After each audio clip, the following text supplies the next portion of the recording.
السلام علیکم دوستو، آج میں آپ کو بتاؤں گا کہ گنے سے گڑ کیسے بنتا ہے۔ یہ گنے کا کھیت ہے، وہاں سے گنا کاٹا گیا ہے اور کاٹ کے اس کو صاف کر کے بیلنے پہ لایا گیا ہے۔ اب یہ بیلنے پر ایک لڑکا ایک دو گنے لگا رہا ہے اس بیلنے میں، تو ان میں سے رس نکال رہا ہے۔ یہ اب اس ڈرم میں رس نکل کے آ رہا ہے، تو یہاں جب یہ رس بھر جاتا ہے تو اس کو نکال کے اکٹھا کرتے ہیں، تقریباً 3 سے 4 وہ کنستر ہوتے ہیں ان میں۔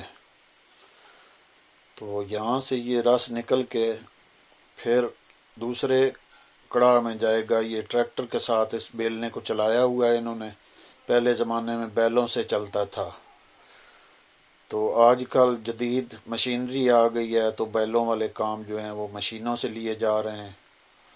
تو اب یہ اس کی بھٹی ہے، اس کے نیچے آگ جلا کے اس دوسرے کڑاہ میں یہ ڈالا گیا ہے رس کو، اور اس رس کو اب یہ گرم کر کے ابالا جا رہا ہے تاکہ یہ گاڑھا ہو، اور اس کے اندر میٹھا سوڈا بھی ڈالتے ہیں اور رنگ کاٹ بھی ڈالتے ہیں تاکہ اس کا رنگ جو ہے وہ خوبصورت ہو، کالا نہ ہو۔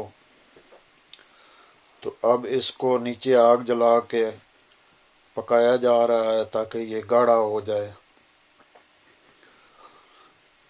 تو اس کے گاڑھا ہونے کے بعد اس کو ابھی دوسرا جو ساتھ ایک اور کڑا ہوتا ہے اس میں ڈالیں گے۔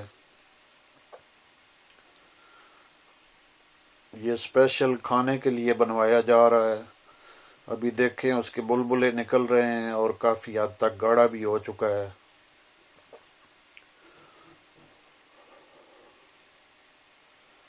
اب اس دوسرے کڑاہ میں ڈال دیا گیا ہے اور اس کے اندر بادام، کشمش، مونگ پھلی، کاجو اور کوکونٹ جس کو گری کہتے ہیں وہ ڈالی گئی ہے۔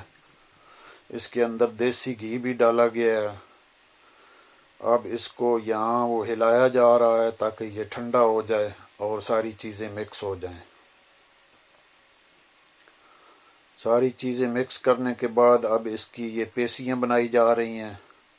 وہ ٹھنڈا ہو گیا ہے تو اس قابل ہے، اب ہاتھ لگ سکتا ہے اس کو، تو وہ نکال کے چھوٹی چھوٹی پیسیاں بنا کے سائڈ پہ رکھی جا رہی ہیں تاکہ یہ خشک ہو جائے اور کھانے کے قابل ہو۔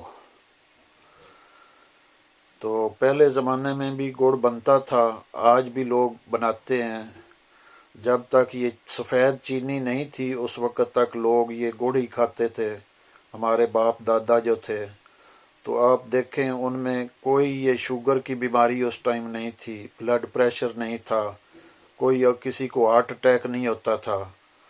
تو آج یہ کیمیکل سے بنی ہوئی چیزیں، یہ دوسرا چینی اور دوسری چیزیں بھی، جو بھی ہماری سبزیاں ہیں، فروٹ ہیں، سب کیمیکل استعمال ہو رہے ہیں، تو ان کی وجہ سے یہ بیماریاں بھی ہیں۔ اگر آج بھی ہم آرگینک پہ چلے جائیں تو مجھے امید ہے کہ یہ بیماریاں ختم ہو سکتی ہیں۔ اگلی ویڈیو تک اللہ حافظ۔ اس میں